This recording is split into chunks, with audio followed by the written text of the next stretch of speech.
The I don't owe anyone anything mentality is one of the worst things to come out of Gen Z because it has created an epidemic of people complaining about loneliness while thinking they don't owe anyone basic manners or communication.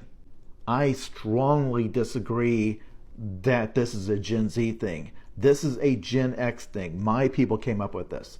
Or at least we made it mainstream to say, if you can't handle me at my worst, you don't deserve me at my best. That every part of my personality is sacred, even the parts that everybody else hates. We were the ones who promoted the idea that anything you're asked to do to make it easier to make friends or find dates is a form of selling out. That it's not being true to yourself.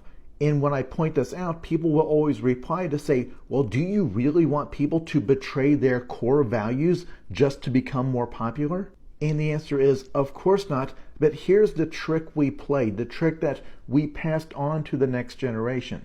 We made it sound like all of our preferences are core values.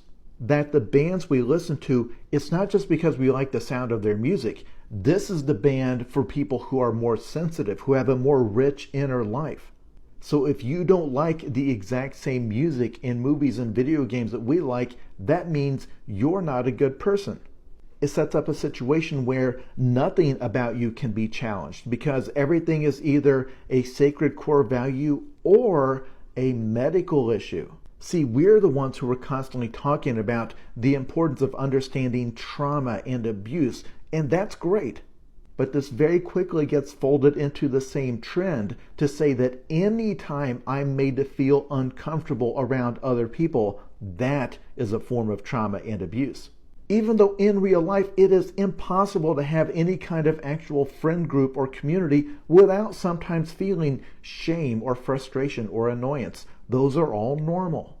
But look at the absolutely diabolical trap this creates to say, if my behaviors cause you anxiety, too bad, you can't ask me to change.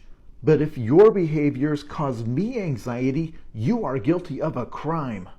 It is inherently antisocial. It sets up a situation where the only safe relationship is one that is held at arm's length or done through a screen.